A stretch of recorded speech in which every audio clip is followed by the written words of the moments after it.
She touches you without thinking.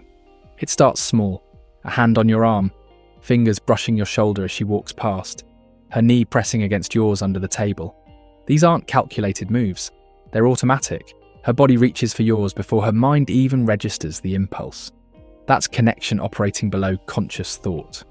When a woman loves you, physical contact becomes a default setting, not a decision. She adjusts your collar without asking, fixes your hair mid-conversation, rests a hand on your back when you're standing in line. It's not about attraction or attention. It's about claiming space in your physical world. Her nervous system recognizes you as safe, as home, as hers. The touches come without agenda or expectation. No pause, no hesitation. Just her hand finding yours in a crowded room, because that's where it belongs. Over time, you stop noticing how often it happens. That's the point. The contact becomes so natural, it feels like breathing. But here's what that reveals. Her subconscious has rewritten the boundaries between your body and hers. She's not thinking about touching you. She's thinking while touching you. The difference matters. It means you've stopped being separate in her mind. She sacrifices without scorekeeping. She cancels plans. She takes the smaller portion. She drives across town on a Tuesday night because you need something. And she doesn't mention it later. That's the test. Real love doesn't keep receipts. When a woman loves you, sacrifice stops feeling like loss. It rewires as investment. She gives up things that matter: sleep, time, comfort. And her brain doesn't mark it down as debt. There's no mental ledger tracking who owes what. That's what separates love from transaction. You might not even notice what she's given up. She makes it look effortless. But effort is still there. She's just choosing not to make you carry the weight of her choices. At first it feels generous. Then it becomes pattern. She keeps doing it. Keeps giving without asking for balance. That's when you realize the sacrifice isn't about you at all. It's about who she becomes when she loves someone. Over time, the scoreboard disappears completely. She stops measuring fairness because fairness isn't the goal anymore. Your happiness is, and here's the weight of that. She's betting her well-being on your worth. If you're not worth it, the math eventually breaks her. She gets quiet when you're hurt. Something changes in her when you're in pain. Her voice drops, her movements slow.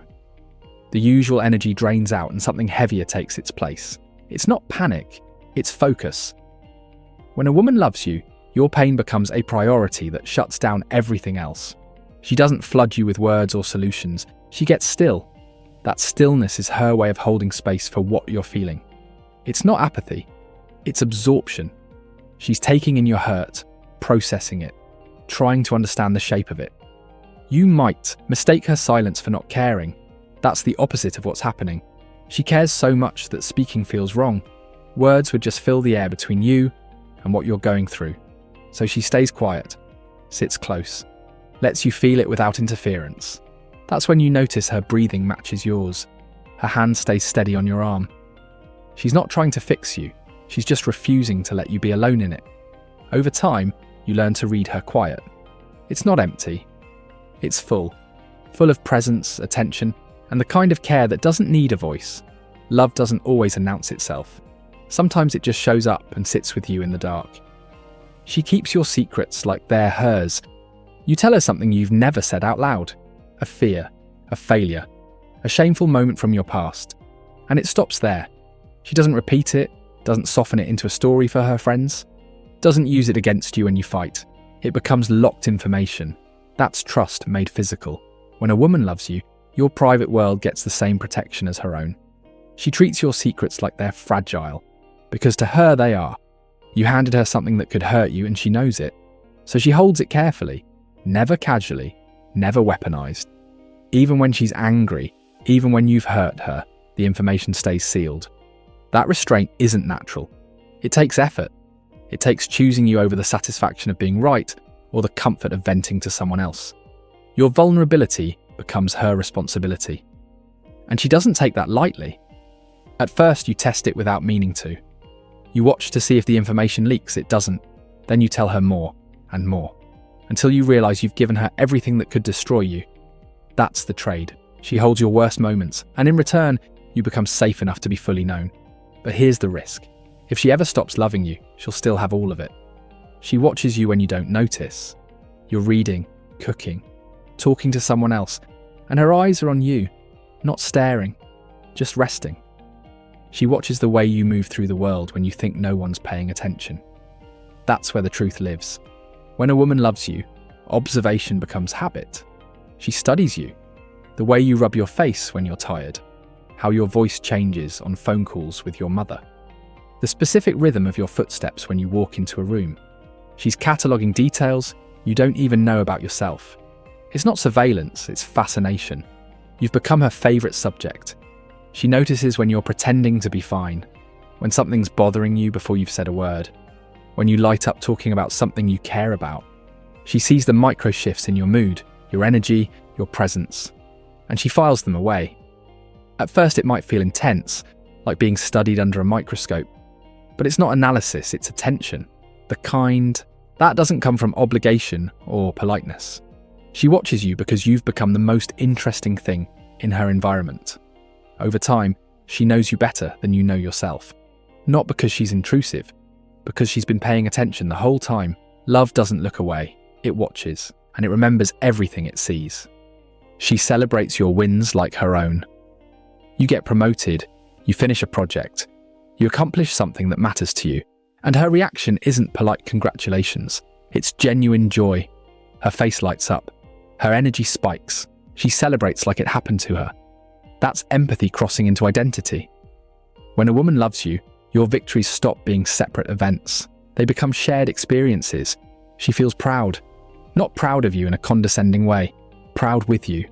Like she was part of the work even if she wasn't. Because in her mind, she was. She supported you, believed in you, watched you push through when it was hard. So when you win, she wins. There's no jealousy, no quiet resentment that you're getting attention or success. Just clean, uncomplicated happiness. She wants to tell people, wants to make sure you know how big the moment is, wants to protect your win from being minimized or dismissed. At first it feels generous, like she's being a good partner. Then you realize it's not generosity, it's integration. Your life and hers have blurred enough that your happiness affects her nervous system directly. She doesn't celebrate for you, she celebrates because you succeeding makes her world better. And here's what that means. Your failures will hurt her the same way. She softens her edges around you. In the world, she's sharp, defended, careful about what she shows and who gets access. Then you walk in the room, and something shifts. Her shoulders drop. Her voice loses its edge. The armor comes off. That's vulnerability by choice. When a woman loves you, she stops performing strength.